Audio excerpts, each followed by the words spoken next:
အားလုံးပဲမင်္ဂလာပါရှင်ဇာလီ Cookie for Family Channel မှာပြန်လည်ကြိုဆိုပါရစေဒီတစ်ခါမှာတော့မမကြော်စားကြမယ်နော်မမကြော်ကိုစီလေးနည်းနည်းလေးနဲ့မအီအောင်ကြော်စားကြမယ်နော်ဒီကြော်နည်းလေးကအရန်ကိုစားလို့ကောင်းပါတယ်ပြီးတော့အများကြီးလည်းစားကုန်ပါတယ်တိတ်မအီတဲ့နည်းလေးပေါ့နော်ဒါဆိုရင်စားပြီးတော့ချက်ကြမယ်နော်အရင်ဥဆုံးဒေဦးတွေကိုစီထည့်မယ်စီပူလာပြီဆိုရင်ချက်သွန်ပြိုနှုတ်စင်ထားလေးကိုစီထည့်တက်ပေးပါမယ်နော်ပြီးရင်တော့ကြော်ခဲထားတဲ့ပစုံလေးတွေကိုစီတက်နဲ့ထည့်ပြီးတော့ကြော်ပေးပါမယ်နော်ပစုံလေးကထွက်တဲ့ရေတွေခန်းအောင်ကြော်ပေးပါမယ်အရသာအတွက်စားလေးနည်းနည်းဖြည့်ပေးလိုက်ပါမယ်နော်ပစုံလေးတွေကရေတွေခန်းပြီးတော့အဝါရောင်လေးတန်းလာပြီးစီပြန်လာပြီးဆိုရင်တော့ကြက်ဥလေးတွေခောက်ထည့်ပေးပါမယ်ကြက်ဥကိုတော့မင်းစစ်ကြိုက်ထည့်နိုင်ပါတယ်ဇာလင်းကတော့နှလုံးပဲထည့်ပါပေါ့နော်မမ9ထုပ်ကိုကြော်မှာဖြစ်ပါတယ်အစာကတော့မိမိကြိုက်တဲ့လောက်ထည့်နိုင်ပါတယ်နော်ဇာလင်းကဒီလောက်ပဲလက်ကျန်လေးစီလို့ဒီလောက်ပဲထည့်ခြင်းဖြစ်ပါတယ်ရှင်ပြီးတော့ကျုပ်လေးတွေကိုအရင်ကျက်သွားအောင်မကြော်ဘဲနဲ့ဒီလိုမျိုးဟောက်ပိုက်ပုံစံလေးပဲထားလိုက်ပါရနော်ပြီးတော့မမပြုတ်ဖို့အတွက်ရေထည့်ပေးပါမယ်မမ9ဒုစာကိုရေတစ်ထောင်အမှန်လောက်ထည့်လိုက်ပါတယ်နော်မမကိုရေခမ်းပြုတ်မှဖြစ်ပါတယ်ရေနွေးဆွလာတဲ့မမားလေးတွေကိုထည့်ပြီးတော့ရေထဲကနေဆဲထုတ်လိုက်တာမျိုးမဟုတ်ပဲနဲ့မမားတွေနူးဤပြီးတော့ထည့်ထားတဲ့ရေတွေအားလုံးခန်းသွားတဲ့အထိပြုတ်ထားပေးလိုက်မယ်နော်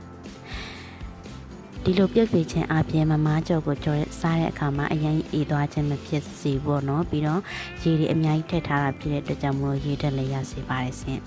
အခုတော့မမားတွေထည့်ထားတဲ့ရေလေးတွေခန်းသွားပြီပေါ့နော်ဒါဆိုရင်အရသာစားထည့်ပါမယ်ခရုစီထည့်ပါမယ်အရင်ထည့်တဲ့ခရီးစီလေးကဘူးဟောင်းလေးပါလက်ကျန်လေးလောက်ထည့်ခြင်းဖြစ်ပါတယ်ပြီးရင်တော့ဘဲငက်ပြာရင်အနောက်ကြာညိုလို့လည်းတချို့ကခေါ်ကြပါတယ်အဲ့ဒါလေးကိုထည့်ပေးပါမယ်မမထုတ်တဲ့ကပါတဲ့အရသာမှုလေးတွေကိုတော့9ထုပ်စာလုံးကိုမှဇလင်းကတစ်ထုပ်ပဲထည့်ပါတယ်အကယ်၍ကိုကအရသာလေးလေးပပင်နဲ့ချင်းလေးကြိုက်တယ်ဆိုရင်တော့2ထုပ်လောက်ထည့်နိုင်ပါတယ်ဇလင်းကတစ်ထုပ်ပဲထည့်မယ်ပေါ့နော်ပြီးတော့ဒီခရုစီနဲ့ကြာညိုနဲ့အရသာလေးပါရောပြီးထည့်ရတာဖြစ်တဲ့အတွက်ကြောင့်မို့လို့ဇာလင်းအတွက်ကတော့အတော်ပါပဲအားလုံးနှံ့အောင်နေပြလိုက်မယ်နော်ထွေးနေတယ်ဆိုလို့ရှိရင်တူနှစ်ချောင်းယူပြီးတော့တူလေးနဲ့လည်းမှွေလို့ရပါတယ်ပြီးရင်နှံ့ပြီဆိုရင်အမှုန့်လေးတွေပါထည့်ပေးလိုက်ပါထည့်တဲ့အမှုန့်လေးတွေနဲ့အားလုံးနှံ့သွားအောင်တစ်ဖန်ထပ်မှွေပေးလိုက်ပါအောင်မယ်နော်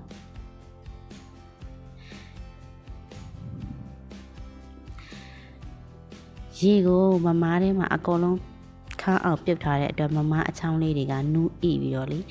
အရင်တော့ကဆိုရင်ဇာလင်းကမမားကြော်တို့မမားပြုတ်လို့ဆိုရင်တိတ်မကြိုက်ပါဘူးဒီနီးလေးနဲ့မှမမားကြော်ကိုစားဖြစ်တယ်စားရတာကြိတ်တယ်ပေါ့နော်ပို့ပြီးတော့စားလို့ကောင်းပါတယ်ပြီးတော့အသီးအရွက်ထည့်ပါမယ်အရွက်ကိုတော့မိမိမှစီးတဲ့အရွက်ကိုထည့်နိုင်ပါတယ်ကြိုက်လာလေးတွေထည့်နိုင်ပါတယ်ပြီးတော့မွန်လာဥနီတို့ဘာလို့လဲထည့်နိုင်ပါတယ်ဇာလင်းကတော့ကော်ပီတုပ်လေးတစ်စိစီတာကိုထည့်လိုက်ပါတယ်ပြီးရင်တော့အားလုံးလုံးပြီးတော့ထပ်ကြော်ပြလိုက်ပါနော်အရွက်လေးတွေနွမ်းသွားတဲ့ထိပါအားလုံးနဲ့အောင်မွေပြီးပြီဆိုရင်တော့ဆေးမာစီတက်ပြီးကြော်ထားတဲ့ကြက်ဥနဲ့ပစုံနဲ့ကိုပါထည့်ပြီးတော့ရောပြီးတော့မွေပြလိုက်ပါမယ်အားလုံးနဲ့အောင်မွေပြီးပြီဆိုရင်အရသာလေးမြည်ကြည့်ပါအရသာလိုအပ်တာကိုထပ်ထည့်နိုင်ပါတယ်အားလုံးနဲ့အောင်မွေပြီးလို့ဆိုရင်အရသာမြည်ကြည့်တဲ့ခါမှာတော့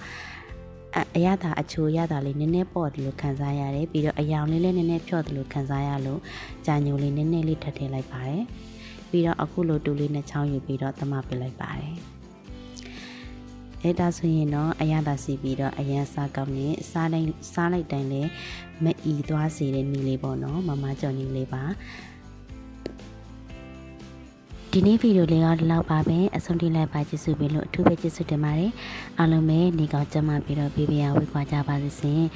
နောက်ထပ်ဗီဒီယိုတွေမှာပြန်လည်ဆုံတွေ့ချင်ပါတယ်အားလုံးကိုနှုတ်ဆက်ပါတယ်အားလုံးပဲဘိုင်ဘိုင်ပါရှင်